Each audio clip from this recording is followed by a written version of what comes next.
Good evening, everybody, and welcome to pre-show for Monster Monday. This is Monster Monday for the 13th of December, 2021.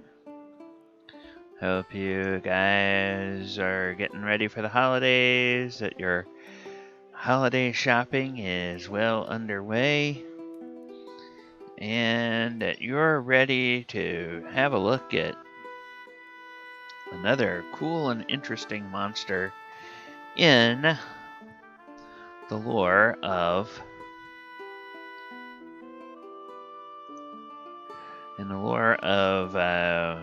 D&D. Okay, let's come on. I'm just getting a couple of things ready here for us. And then there you go. Alright, the music that you are hearing is, of course, courtesy of Sirenscape, our favorite tabletop application for ambiance and music and live streams.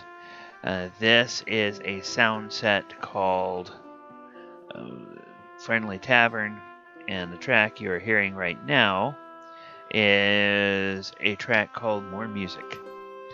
Actually, it's a group of sound with some ambient sounds. You might hear some mugs clinking and things like that in the background.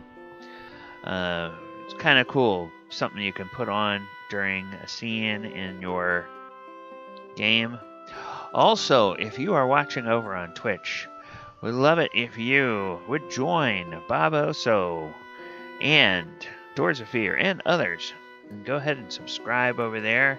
If you're watching a live stream on YouTube, please go ahead, subscribe, like the video, or like the stream, I should say, and click the post notification bell so that you'll be notified every time we go live and every time we post new content. Alright, the clock in the system tray is saying it is 8 o'clock, so I'm going to turn this music down. I am going to bring our view over here, and I will bid you welcome. Welcome to Monster Monday for December 13th, 2021, and tonight, here on Monster Monday, we're going to be taking a look at a brand new monster in D&D. Brand new monster not only to 5th edition, but it has not ever officially been a monster in D&D before last week, because it is a brand new creature out of the Strixhaven sourcebook. And Strixhaven is also brand new as of April 2021 to Magic the Gathering. So this is a new monster all the way around out of the twisted minds of the monster makers over at Wizards of the Coast. And it's kind of a cool monster, and it's got, I want to say it's kind of edgy for 5e and for a low-level 5e monster. And we're gonna talk about that a little bit.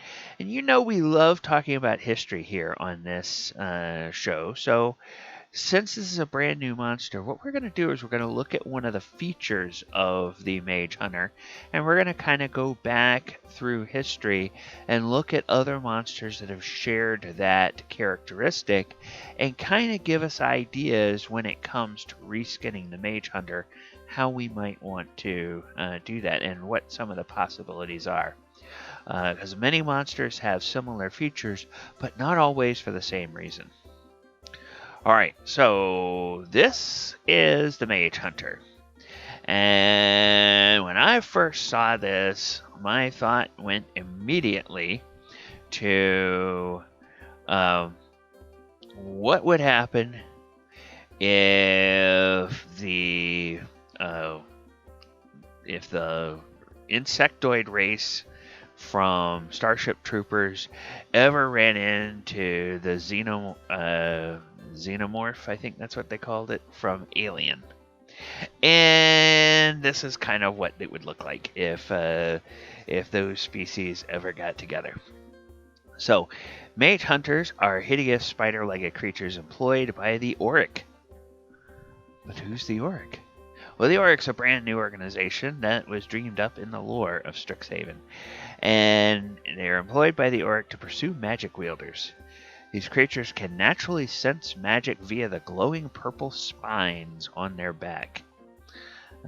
So those spines are not just colorful. They are sort of like magic-seeking Wi-Fi antenna. And I should say, this image is the image of the Mage Hunter that is out of the Strixhaven book, and that is the picture they give us for the monster itself. This is the Mage Hunter card out of the Strixhaven School of Mages set that came out in April. So it's a 4 mana, 3 colorless, at least one has to be black, and it's a horror. And the cool feature, or the ability, I guess, of this monster, other than attacking and defending, is that whenever any opponent casts or copies an instant or sorcery spell, they lose 1 life. So one of the Auric's most powerful tools is a Mage Hunter, a vile monstrosity created to seek out and snuff out the arcane.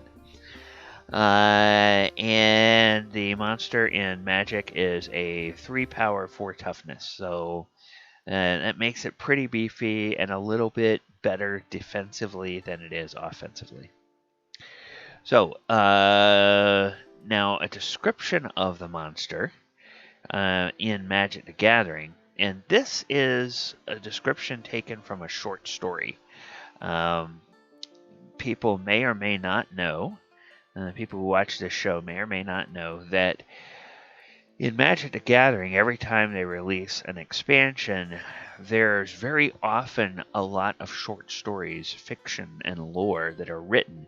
And this lore incorporates different planeswalkers that, appear in the set or that are relevant to the setting, a plane for Magic the Gathering that is in the expansion. Also, it features some of the monsters that are in there and some of the spells and everything. So it's just kind of a way of telling a story about the place where all of these things come from. And this particular story is called Episode 4, Put to the Test by Adana Washington. It was published on April 14th, 2021. So she writes about this. They skittered across the manicured lawn on narrow pointed legs, insectile plating covering wine purple flesh. Glowing violet spines ran along their backs and up to eyeless heads. Featureless altogether, save for the gaping, toothy maw. Terrible screeches rent the air. So, yes, this is a monster that it just seems like, it's very curious how it finds its prey. And we will see mechanically when we look at a description of the monster in D&D how that is accomplished. All right, now, this is another card from the same expansion in April, and I want you to pay close attention to detail in this image, because right over here in the lower left-hand part of the card image, you're going to see something that looks really, really familiar. Yep, you're going to see its detail from that card, Mage Hunter Onslaught, that they used to depict the monster in Dungeons and Dragons. So, just kind of a little cool thing. Now, this is a sorcery spell, and it says destroy target creature or planeswalker. Whenever a creature blocks this turn, its controller loses 1 life. And Extus. Remember we talked about how the fiction features stories from characters? Well, Extus is I don't know that he was ever classified as a planeswalker, but he was the guy that was the head of the Auric, at least at the time this fiction began. Now, whether he was still the head of the Auric at the end of the fiction, well, you'll just have to go to the Magic the Gathering website and read that, because that's not part of our show. But this is a 4 mana or 4 casting cost sorcery. 4 total mana, and 2 of them must be black. And it says, Extus stood before his alma mater for a moment, remembering first his studies, then his vengeance. At his command, the Mage Hunters unfolded. Wait, unfolded? They're Transformers? No, not quite. Alright, so lore. According to the text printed on the Magic the Gathering card, the Mage Hunters are a tool of the Auric, a society of mages on the plane of Arcavios. The Auric oppose the Magic University Strixhaven, and most of their members are former students who failed out or underperformed while enrolled there. Now, there is a suggestion in the fiction released for Strixhaven School of Mages that the Mage Hunters might have been created by the head of the Auric, a warlock named Extus Nar. Organs in the dorsal spines of the creature sense the presence of magic, and they are drawn to it in order to destroy those who wield arcane powers. So, interesting. Alright, now, in Magic the Gathering, as we've seen, their creature type is horror. But the creature type horror does not exist in D&D.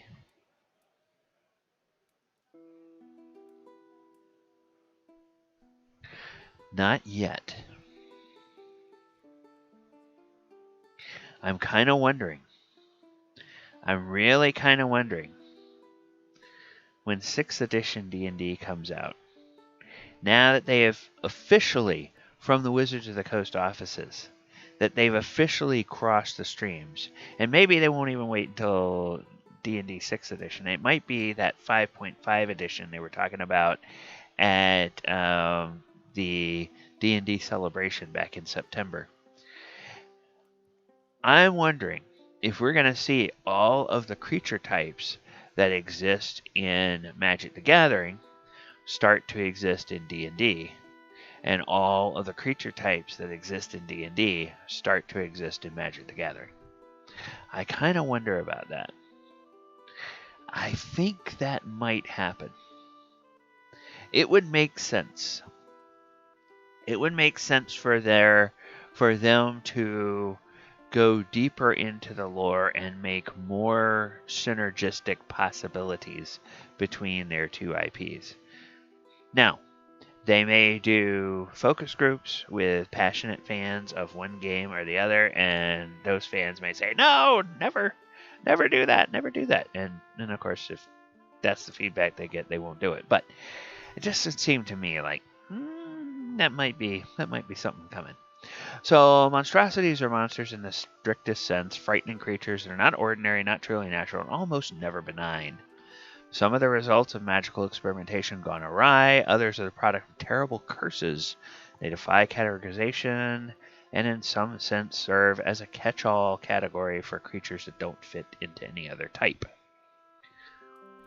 Alright, now we're going to take a look at the mechanical features of Mage Hunters and other creatures that are able to change their shape. And because that is the property we want to focus on. And as you might imagine, yes, there are a lot of creatures in D&D over the course of its history that change its shape. The oldest one, the one that appeared in the original version of D&D was, of course, the Lycanthrope. And I suppose you could go out of your way to say that vampires also are shape changers, but for the purposes of this, I didn't include vampires. So Lycanthropes, they have two different forms. A bestial form, well, and in later editions of D&D, they have three forms. They have a bestial form, they have a human form, and then they have a hybrid form in later editions.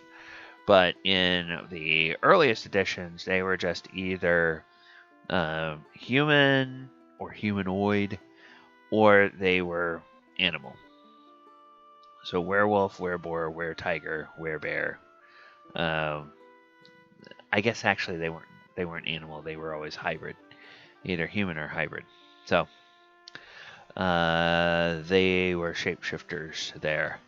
And then in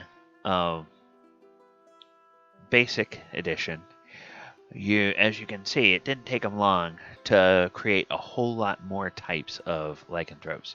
So now we have were-rats, werewolves, were-boars, were-tigers, were-bears, were-bats, were-foxes, were-sharks, were-easels, or no, were-seals, and devil swine. Yes, were-seals. How do you become a were-seal? I guess you go out swimming in Arctic sea waters and get bit? Were-shark? I guess, same thing. I mean, you get bit by a were-shark. It's a monster in D&D. If it's a shark in D&D, it's probably going to eat you.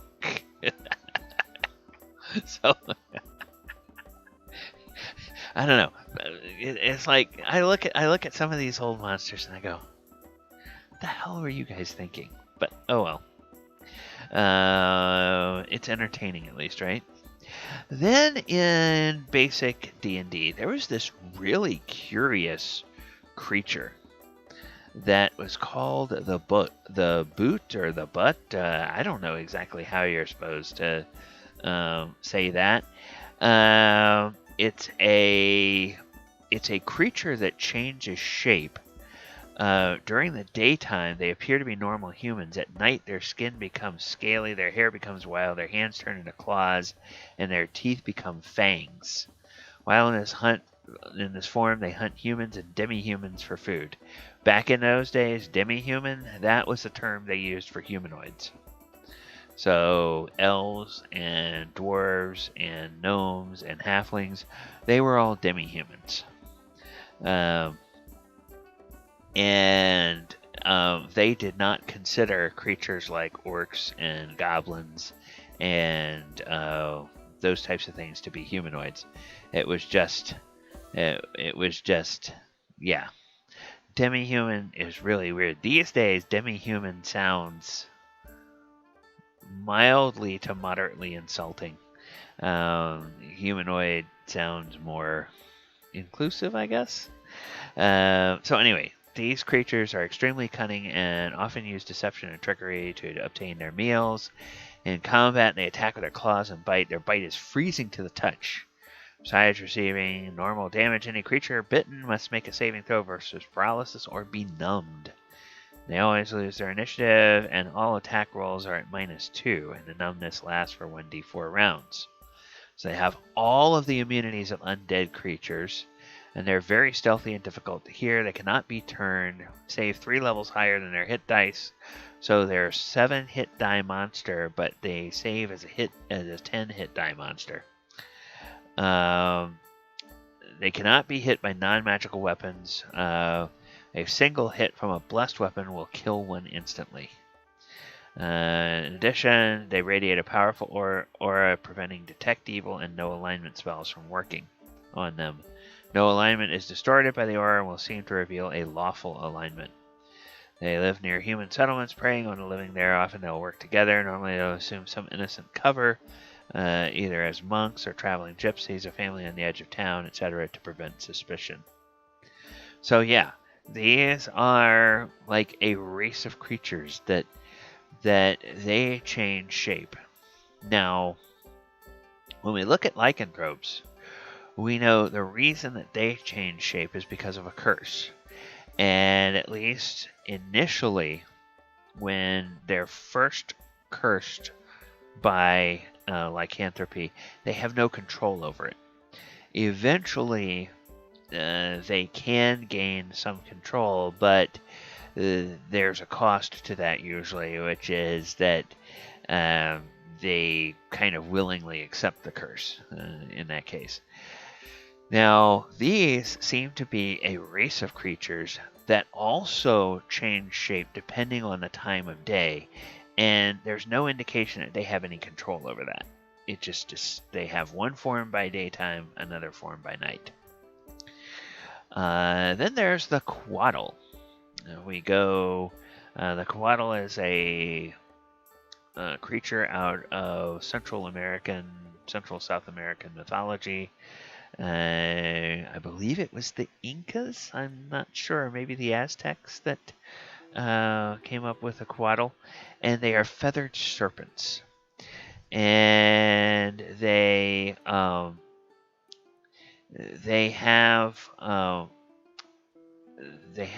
the form, at least in later editions, they have the ability to change their form from a winged feathered serpent to, I believe, a humanoid, as we will see a little bit later on.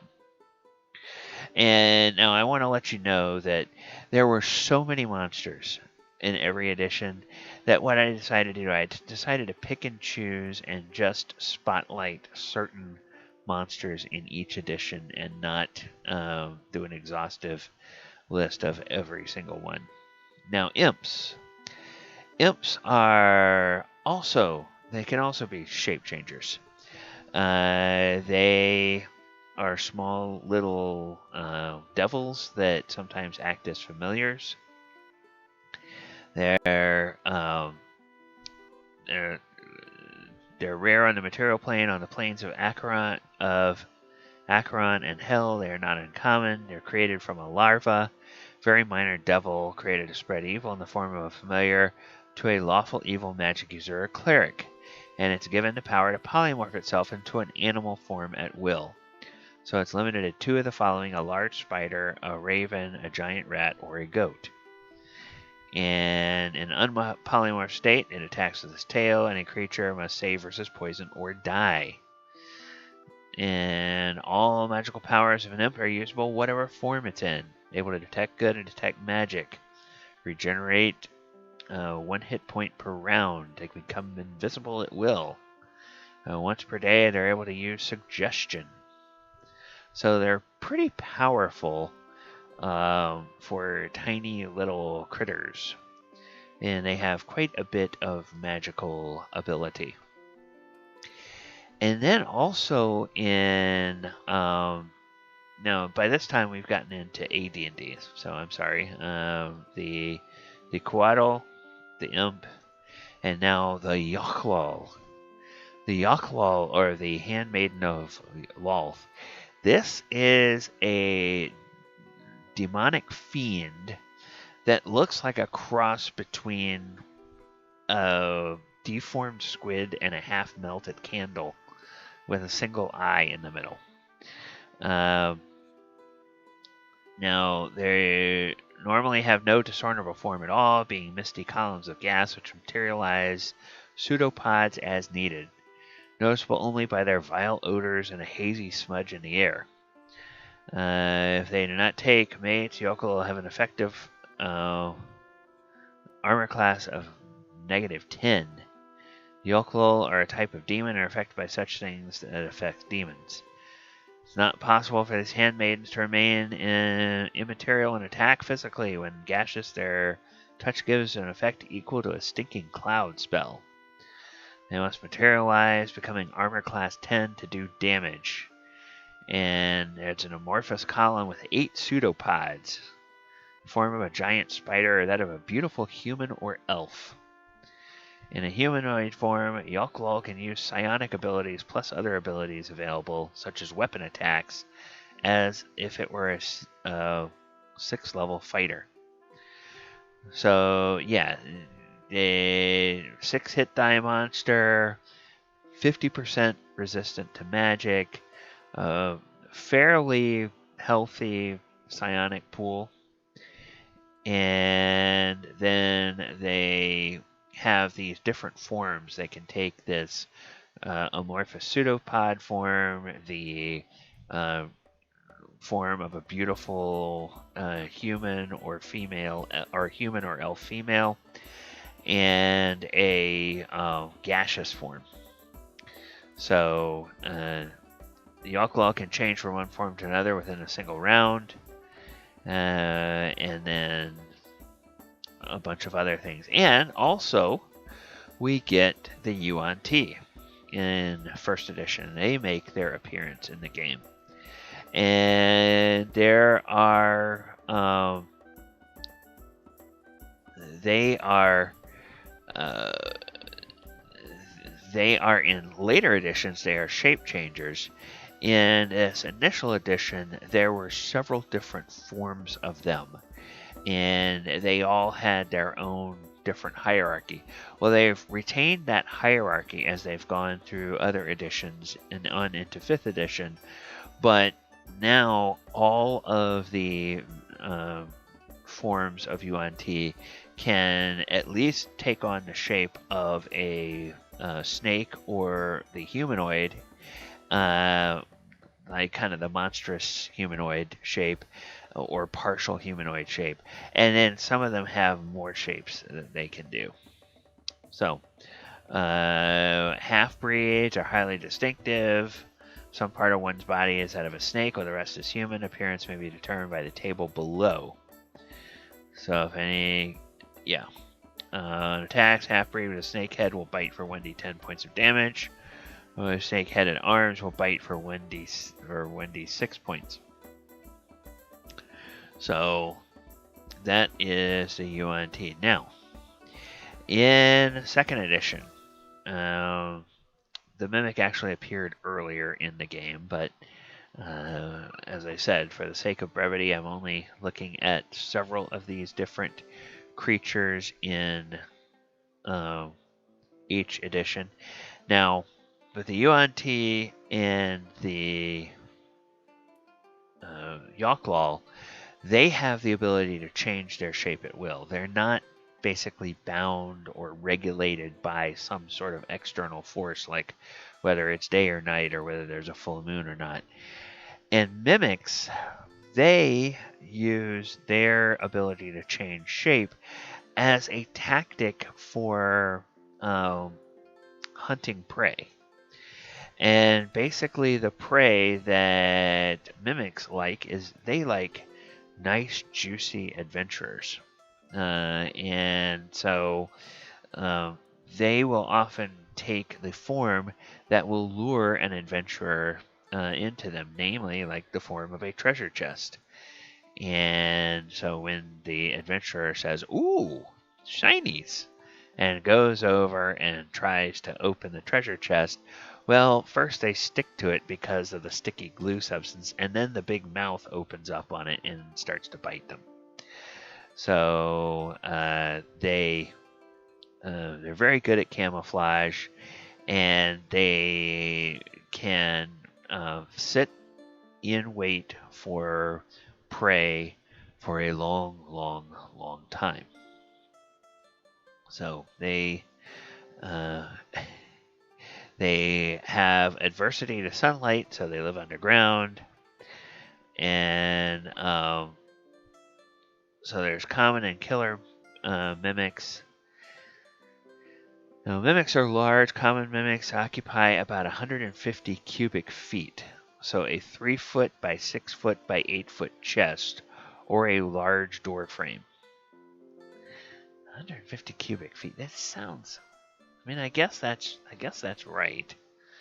3 times 6 is 18. 18 times 8. Yeah, I guess 18 times 8 would be 150. Okay, it just seems like that's a lot for something that size. Okay, killer mimics occupy about 200 cubic feet. So mimics' natural color is speckled gray that resembles granite. They can alter their pigmentation to resemble varieties of stone, such as marble, wood grain, and various metals, gold, silver, or copper. It takes 1 round to make the desired alteration. They cannot lose mass in this transformation, so they must remain the same size, though they may radically alter their dimensions. Common mimics have their own tongue. and also be taught to speak in common and other languages. Killer mimics are incapable of speech. So, yes, and mimics were created. They were a created race, created by ancient wizards that wanted to basically create a living trap to guard their treasures. And something went wrong, and those living traps were able to reproduce. Because just as Jeff Goldblum told us in Jurassic Park, life will find a way, right? Okay. Then another interesting thing we see out of second edition, and again, it's not the first time it appeared in a game, is the Ogre Mage. Also known in other editions as the Ogre Magi, also known as the Oni. The Oni is, I believe that in terms of paying true homage to the historical folklore Oni, I believe that the Oni from Mists of Pandaria in World of Warcraft is a little bit more true to the folklore Oni that are sort of evil spirits or spirits of negative emotions or negative energies or negative thoughts or things like that that come from Oriental folklore. Now, in D&D, the Oni were depicted as Oriental ogres. And the thing about them is that they have the ability to change their shape. They are able to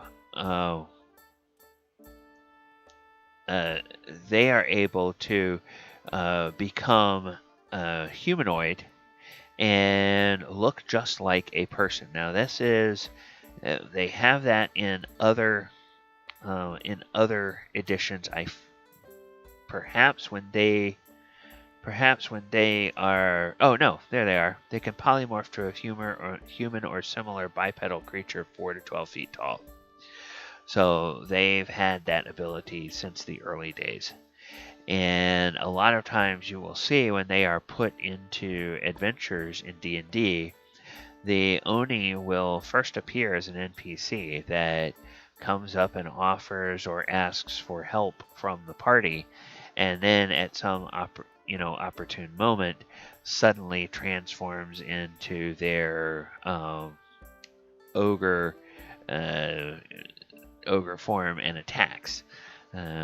Hopefully when they get somebody peeled off by themselves, and they can attack with less, overpower somebody, perhaps by using their magic or using other means, or just their brute physical strength as an ogre to take out their victim.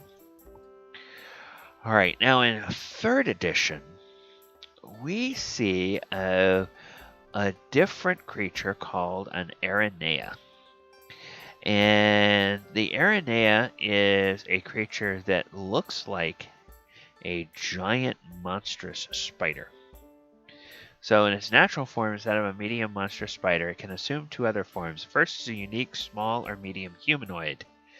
So an Aranea in its humanoid form always assumes the same appearance and traits much as a lycanthrope would.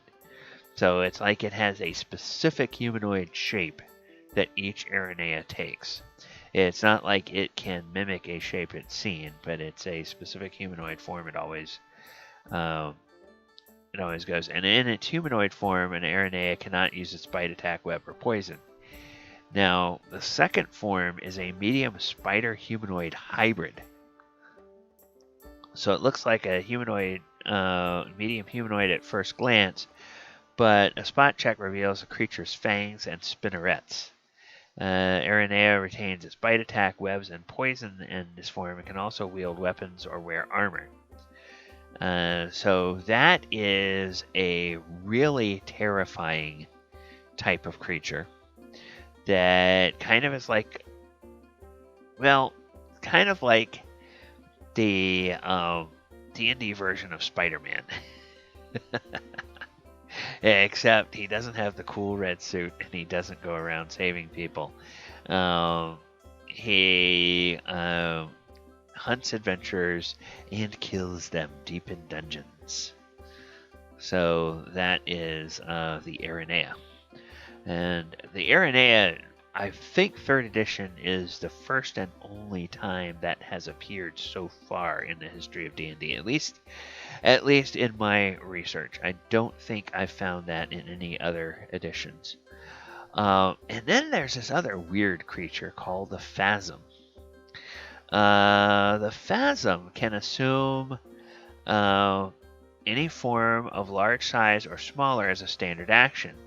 So, and notice, any form, because it's kind of an aberration, kind of an ooze, kind of a pudding type thing. It's not limited to the form of a humanoid. It's not even limited to the form of a creature. It can be any kind of large or smaller form. So it could be a treasure chest, it could be a table, it could be a horse, it could be a person, whatever. So that is the Phasm. It's a very very interesting kinds of creature. And one of the things about it says, when faced with potential danger, Phasm is equally likely to retreat, parley, or attack as its fancy strikes. They value new experiences, fresh scents and tastes, obscure facts, gossip, odd bric-a-brac, and the like. Those who offer a Phasm such things stand a good chance of avoiding a fight. So, if pursued or harassed, a Phasm transforms into the most fearsome creature it knows, such as an adult white dragon or a fire giant, and attacks. And when seriously hurt, it changes to some faster, agile form and tries to escape. In its natural form, it has immunity to poison, sleep, paralysis, polymorph, and summoning effects. So now, that's interesting. In its natural form, it's immune to polymorph, and yet it can change its shape. Interesting. Not subject to critical hits and having no clear front or back, it cannot be flanked. So, yes, that is a very interesting... That's a very interesting monster. Phasm, you could do so many different things with that. Okay, and hey, you remember that old Basic Edition Bhut? Here it is again in 3rd edition. So it's a foul undead creature that lurks in remote areas and masquerades as a living in a most unusual manner. Most of its time possessing a humanoid corpse. When forced from its host, the ghostly Bhut is a terrifying sight that consists of a humanoid head with red feral eyes, a mouthful of dagger-like teeth, and a roiling half-formed body of sickening black smoke and dank red mist. So now that's very interesting. It's gone from being a shape changer to being something that literally inhabits a corpse sometimes and then leaves that corpse and is partially insubstantial, maybe. It has that corpse theft ability. So that's a very interesting thing. And now we get to 4th edition. And we take a look at the Shifter. So, Shifters are sometimes called Weretouch because they're descended from Lycanthrope.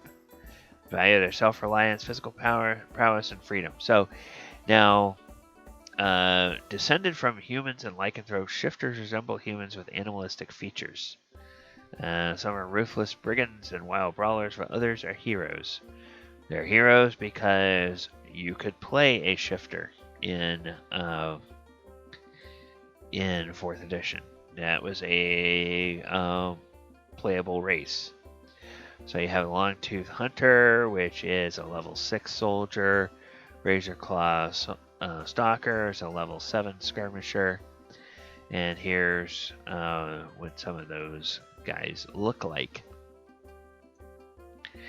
Then we have the Oni. The deceptive humanoids imbued with supernatural powers. Oni dominate their surroundings, becoming leaders to be reckoned with. So the Oni Devourer is a level 7 soldier. The Oni Overlord is a level 12 elite brute. And, you know, one of the things that's consistent is sort of the bluish skin in their natural form and these horns. And then the sharp, fangly, dagger-like teeth. Then there's the Oni Thunderer, which is a large humanoid, level 22 skirmisher. And it has this wicked, barbed chain weapon that it fights with. And that's weighted at each end and has these razor sharp blades along the chain that it deals piercing and slashing damage with. Great. Also from 4th edition, we have the Yuan-ti, to no surprise. So the Coil of Zahir is a level 26 controller. Then we have the Yuan-ti Abomination, which is a level 26 brute. And the Yuan-ti Malison, which is a level 27 soldier. And there's the Yuan-ti Abomination Spitter, which is a level 27 artillery. And the Yuan-ti Malison Blessed, which is a level 28 controller. So in 4th edition, the Yuan-ti were extremely high-level monsters. And we have the Yuan-ti Malison Assassin, level 28 Lurker.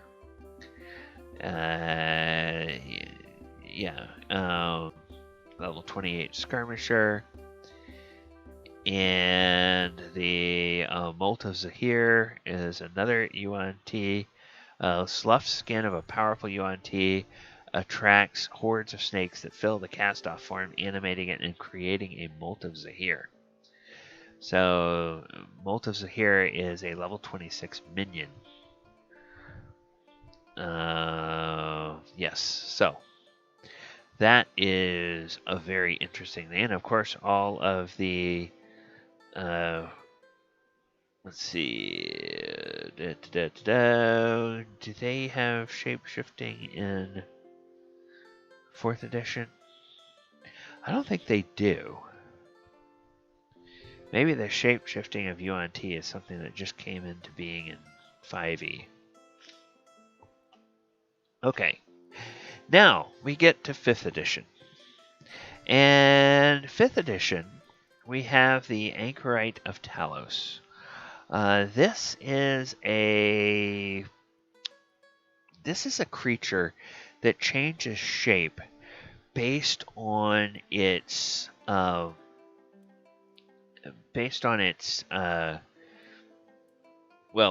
will. It can go from a humanoid form to a boar form or back. And in the lore of these creatures, they are all half-orcs. And this creature comes from the Dragon of Icespire Peak, which is a free adventure that was released, I think, in 2019, I want to say.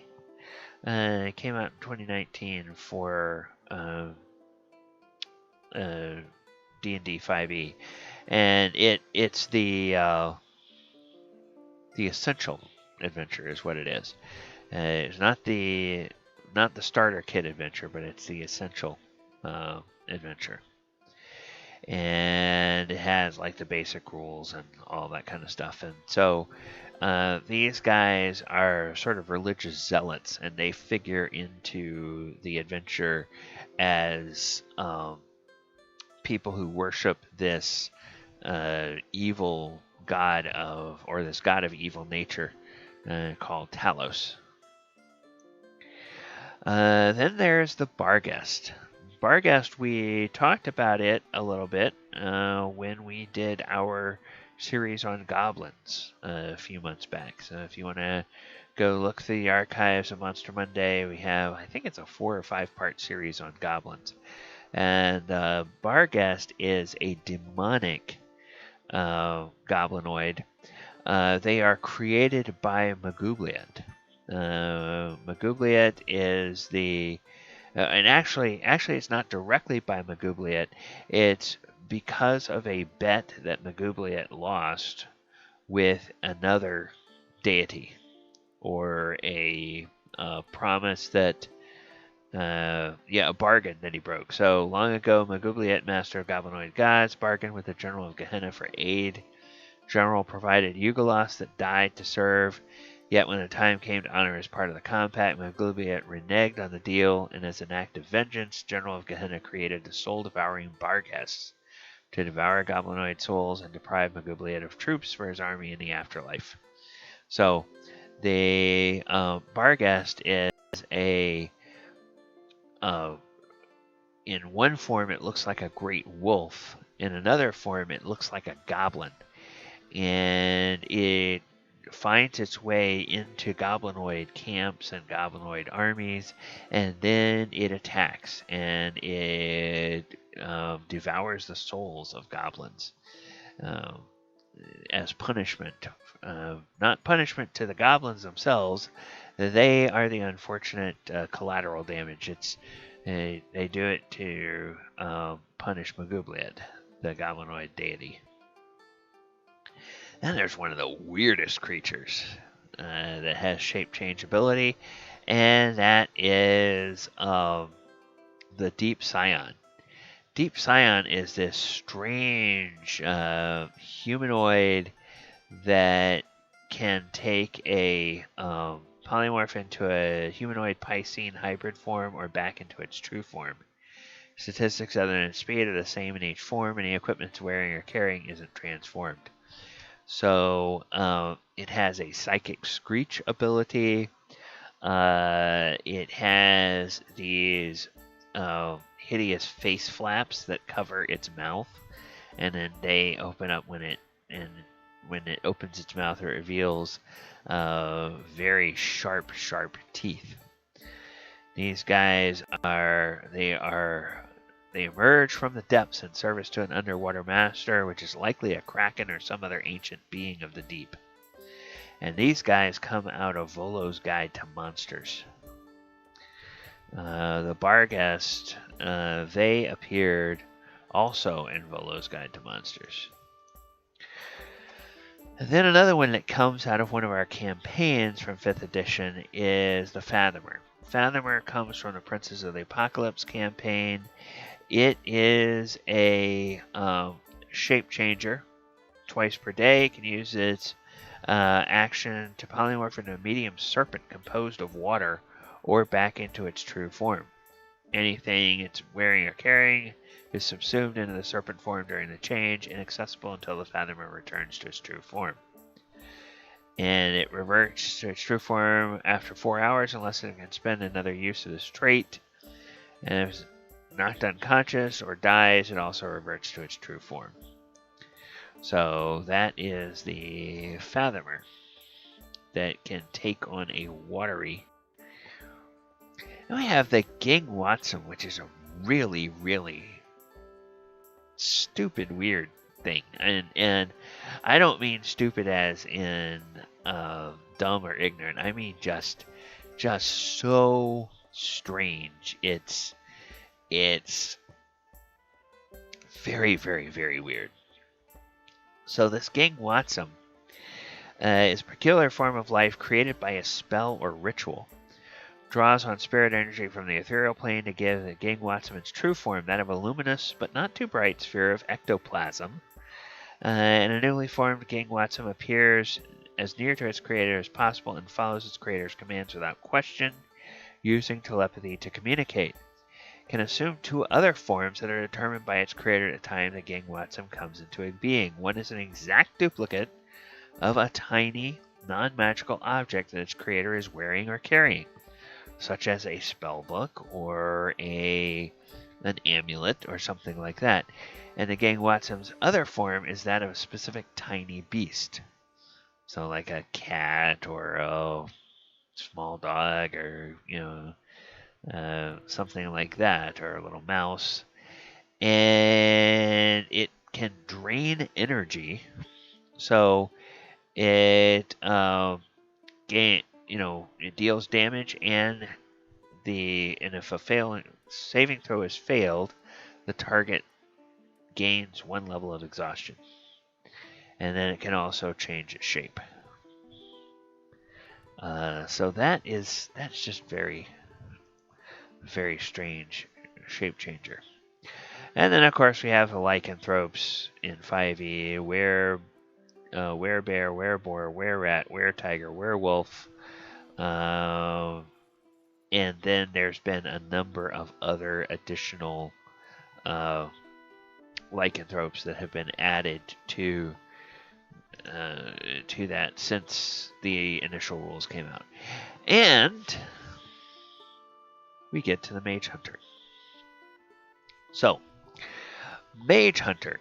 We talked about how the Mage Hunter is a shape changer, but the lore didn't really give us much information about that. You have to actually go to the fiction to find out what the shape changing is all about. When the Orc created the Mage Hunters, they created them with a shape it's kind of like a diamond-like shape that flies at or it's a sentry, I should say, that flies at 10 feet per round. And in the sentry form, it has several interesting capabilities. So, sentry form, for instance, Mage Tracker. The hunter emits a pulse of energy that helps it better locate its magical quarry. Each creature within 120 feet of the hunter that has the ability to cast spells must succeed on a DC 14 Wisdom save or be mystically marked by the hunter for 1 hour. And while marked, a creature can't become hidden from the hunter and gains no benefit from the invisible condition against the hunter. Additionally, while a marked creature is on the same plane of existence as the hunter always knows the distance and direction to the creature. So that sentry, that makes it incredibly powerful sensitivity. Because notice, it's not any one creature within 120 feet. It's every creature that's a spellcaster within 120 feet that this thing will be able to mark, and then it can track them as long as they are on the same plane. Now, the caveat with that is the mark lasts for an hour. So it can track them for an hour. But then, if they don't go very, very far away and keep going very, very far away, then if the Mage Hunter is following them, eventually it's going to get close enough it can sense them again and then lock on once more. So in all of its forms, or in both of its forms I should say, both this Hunter form, which is the big Starship Trooper insect form, or the Sentry form, it has this ability called Magic Sense. So it knows the location of every spellcaster, active spell, and magic item within 120 feet of itself. Now, I looked at that, and I thought, gee, that sounds similar to a spell. And I went and I looked at the Detect Magic spell. But there's a big difference between this ability and Detect Magic. DMs, I want you to pay attention to this. Don't let a player trying to find a loophole talk you out of using this ability. The Detect Magic specifically tells you within the verbiage of the spell that an inch of common metal, a sheet of lead, 3 feet of wood, a foot of stone, and 3 feet of earth will block the Detect Magic ability. Notice, Magic Sense doesn't have any of that. So your player can say, but I was 20 feet away on the other side of a 15-foot thick stone wall. Sorry. Still can sense you. But I was in a room that's lined with lead. Sorry. Can still sense you. I was 50 feet underground. Sorry. They can still sense you. There's no... If you are within range of the Mage Hunter and you are a spellcaster, there is nothing you can do to escape that Magic Sense ability. Also notice it does active spells. So if you have put a spell on a party member and it comes within 120 feet, it can sense that spell. Also, it can sense magic items.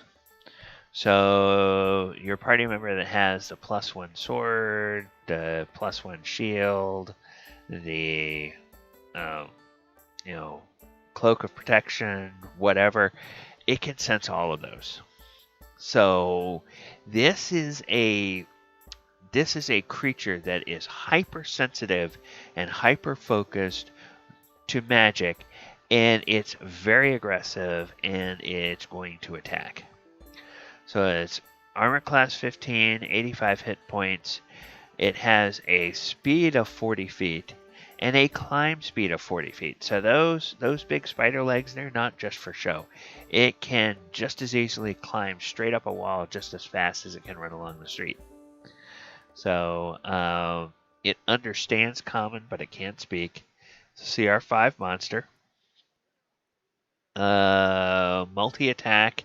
It makes 2 claw attacks, and those claw attacks, they're +7 to hit, and they deal 2d10 +4 slashing damage each.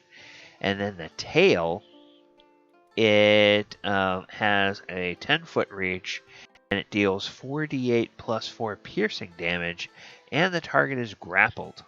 Until the grapple ends, the target is restrained, and a hunter can't make a tail attack against another target. So then the Mage Tracker ability, it has to go back into Sentry form to use the Mage Tracker.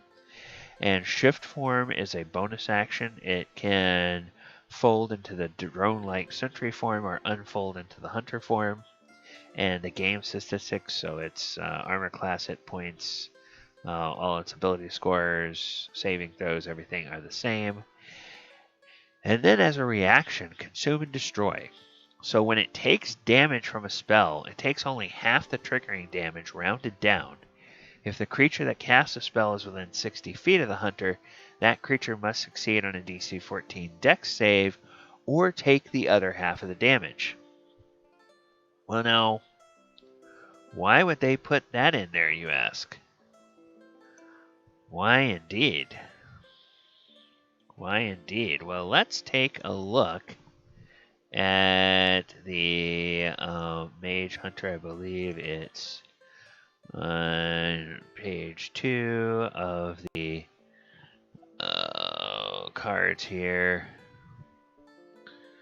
Mage Hunter, Mage Hunter. Yes. So remember, when the opponent casts or copies an instant or sorcery spell, they lose 1 life. So when they brought this to D&D, they said, when you cast a spell at it, if you are within 60 feet, the Mage Hunter takes half the damage, and then it targets you, the caster, to take the other half of the damage. So that is the way they are replicating the effect of the card in Magic the Gathering, when they bring it to D&D. Now that's important. So it's an important lesson for DMs to think about.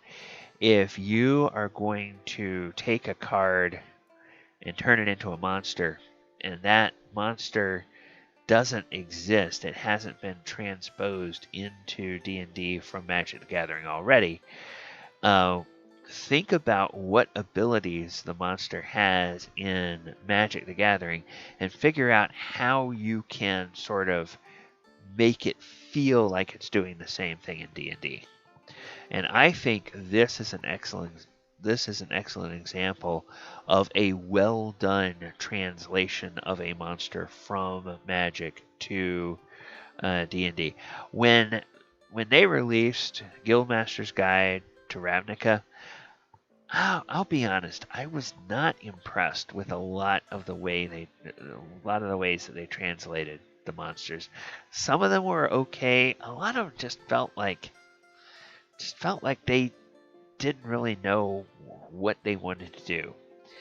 And it's one reason that when I started my Planeswalking game, I just decided from the get-go I was going to homebrew every single monster that I brought from Magic the Gathering, because I said, I can make it feel more like it's the card out of Magic the Gathering than these guys can.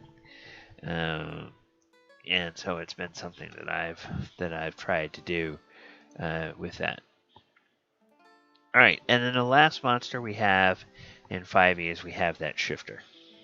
So same thing we had in 4th edition there. All right, so we're going to go back to the slides here. We're going to focus again on the Mage Hunter for the rest of our time. So Mage Hunter, using it in encounters. The Mage Hunter is a CR5 monster, so that means that when when you're going to use it against a party of adventurers, if that adventuring party is level 3, then putting that party up against a single Mage Hunter is going to be a hard encounter. If that party is level 4, it will be a medium encounter. And if you want to make it a hard encounter, you can add a single young Kruthic. And as usual, what I'm trying to do, I'm trying to find other creatures from the same type, so other monstrosities. And then where I could try to find something that thematically feels very similar to the Mage Hunter. And the Kruthic is that, is a monster that really looks like it was inspired by Starship Troopers. And so it's got that very same kind of insectoid, sharp-legged, feel to it.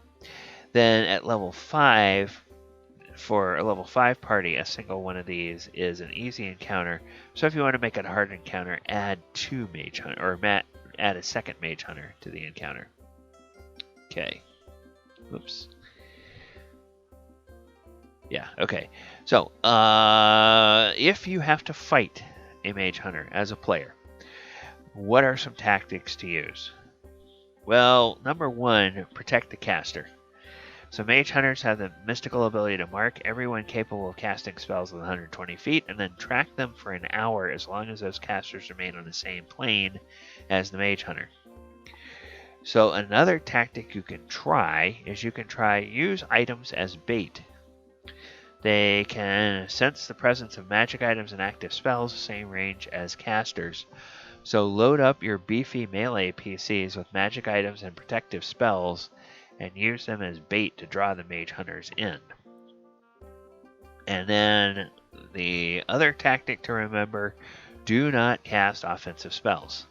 So Mage Hunters don't have to attack you to kill you. Offensive spells cast at the creatures deal only half damage, with the other half of the damage directed back to the caster, with a caveat as long as they are within 60 feet. Alright, now if you are behind the screen and you want to put a Mage Hunter in your campaign or in an encounter, what are some tactics for using it? Well, they're great ambush monsters.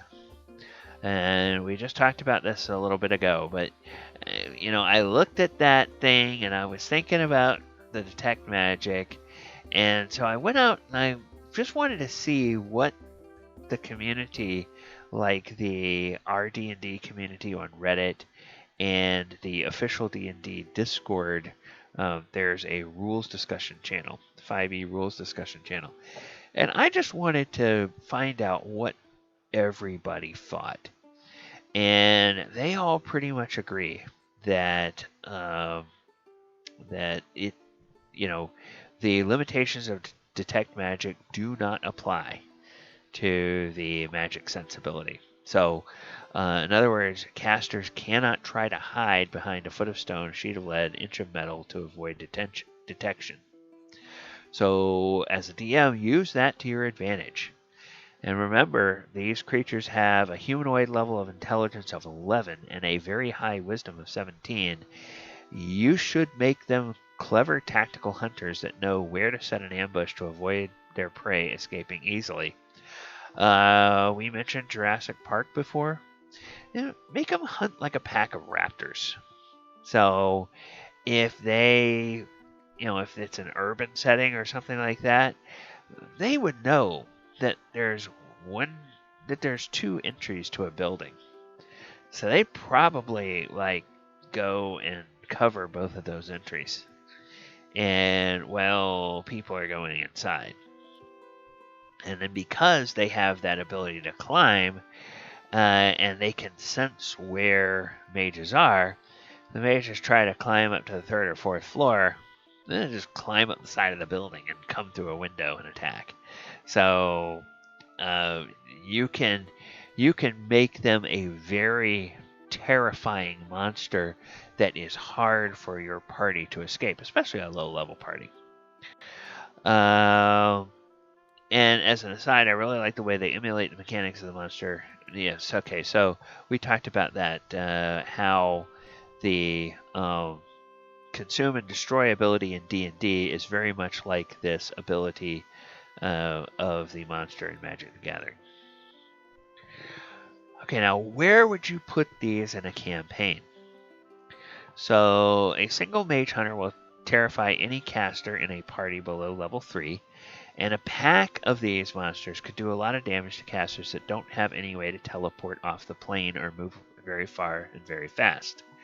Their mark lasts an hour and allows the Mage Hunter to track a target anywhere on the same plane. So they move and climb at 40 feet per round, meaning they can travel faster than most PC races and classes can move. They have a slow fly speed, but over land they can pursue or keep up with anyone that has boots of flying if that character's speed is 40 or less. And with 85 hit points, these monsters will survive all but the most destructive spell attacks, and they're virtually immune to any kind of mind-affecting or sight-deceiving spells. So, because they don't have eyes, their sensors sense the presence of the magic user. It's not they see the magic user, they sense the presence of it. So going invisible doesn't help you. And also, because they are, it's very highly suggested they were created specifically to fight mages, they have all kinds of immunity. They can't be charmed, they can't be put to sleep, they can't be stunned, all of these types of things don't work on them. It's just I take that back. They can be stunned, but they can't be charmed. Because stunned is a physical effect that affects the muscles. But anything that affects the mind, they are immune to. Alright, so how might we reskin these? Well, these are monsters that have it's a single-minded obsession with detecting and destroying spellcasters. But let's say that the big bad evil guy in your campaign has an axe to grind with another class or another PC race. What about monsters that can detect rogues or monks or paladins? How about a monster that was bred or created or spawned or engineered to destroy specifically half-orcs or elves or gnomes? Science fiction is full of stories about genetically engineered soldiers that go crazy and turn on the culture that built them, like a kind of rogue doomsday device. So what if you made your monster the out-of-control result of a lab experiment to find a way to destroy all dwarves? What entity would be behind that? Is there a master kill switch somewhere the PCs could use to destroy all these monsters at one time? That's one way of thinking about it. The other way of thinking about it is to think about the reasons that monsters change shape. So we know when we look at things like lycanthropes, they change shape because of the time of day. Well, what about a reskinning of a Mage Hunter that has the shape change ability be something that is, on an external control cycle? Maybe it's something that the PCs are lured in. Let's just say for the sake of argument, they are in the drone form during the day and they become the insect form at night. Well, maybe someone tries to lure the PCs just before dusk to a place that has a bunch of these things in drone form. Oh, look at these things. They're very interesting. Then as soon as the sun goes down, they form into these things and they start attacking. That's one thing you could do. Or maybe you give it other reasons to change. Make it maybe like a mimic, where it goes into the drone form or the sentry form, not to track, but to attract mages, to draw mages in and get them close to it. And then when they get close to it, because, it looks shiny, it looks like maybe it's valuable, it looks like something metallic, then it changes its shape and it attacks. So that's another possibility. So think of not only the purpose that it has in going after mages, but think about the reasons that it changes its shape. And look at some of the other monsters that are able to take on alternate forms for some inspiration for that. All right. And that is going to bring us to the end of our discussion of the Mage Hunter. I don't see any questions in the chat, so what I'm going to do, I'm going to go on into the wrap-up here, and I will talk about that, and then I will come back and look for any questions that you guys may have. All right, so I have been DM Galabond, and this has been Monster Monday for December 13th. My other shows that I do every week include the Walker of Waterdeep. That's a 5e planeswalking game, Sunday afternoons at 2 p.m. I have my Sword Coast Chronicles, which is a 5e homebrew game told through the lens of the published 5e campaigns. That's Thursday nights at 8 p.m. They are actually on board the Morkoth now, and just getting ready to roll initiative to fight to free King Hecaton. So that is going to happen on Thursday night. On Saturday nights, we do our second edition game, Saturday Night Greyhawk, and they are now down in the bowels, in the dungeons of the Temple of Elemental Evil. And so they are starting to get to the juicy part of that adventure. And this is the original Temple of Elemental Evil we are exploring. And I found, partly in thanks to one of my players who pointed me in the direction of the resource, I found a resource where somebody has gone and painstakingly created beautiful full color maps for virtual tabletops for the original Temple of Elemental Evil. It has all of the towns, all of the dungeons, all of the areas, and they're incredibly detailed. And I love them, and my players love them as well. It's just gorgeous. Now I kind of wish I had that when I started the campaign.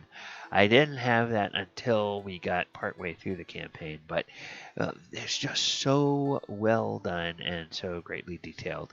You can find that resource out on the DM's Guild, and also on Drive-Thru-RPG. So I think, I mean, if you look at it, Drive-Thru-RPG and DM's Guild, it's essentially the same site. I think it's kind of like Hardee's and Carl's Jr., where it depends on what state you're in, whether it's a Hardee's or whether it's a Carl's Jr., but otherwise it's the same thing. So yeah, and it's I think that's the Drive-Thru-RPG and the DM's Guild. All right, and then we also have some occasional streams that we will do. Last Friday, I did a live stream that looked at the overview of the Strixhaven. That is up on YouTube. The archive of that is up on YouTube if you want to check that out. All of the live streams are simulcast on both Twitch and on YouTube. Love it if you guys are over on the Twitch, if you subscribe or follow us on the Twitch. And if you're on YouTube, please subscribe to the channel, like the videos, share the videos, click the post notification bell. You'll know every time we go live, every time we post a new video. And we also have a Patreon, so if you want to help us out, be able to do more content, it would be great to do that. And next week, we are going to be looking at a very fun monster out of 5e. A fun and kind of silly and wacky monster. It's a monster called the Grey Render. So join us for that. All right, everyone. Let me double check and see if there have been any questions. I don't see any questions. Thank you guys for coming and hanging out with us. I'm going to turn the music back up a little bit, and then I'm going to look and see if anyone is playing D&D on Twitch, and that I can go ahead and send us over there in a raid. So let me pull this up and see what. Here's the... Alright. So...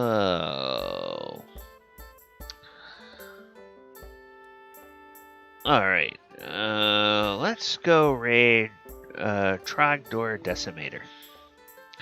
Trogdor Decimator is playing D&D. So we'll go and raid them.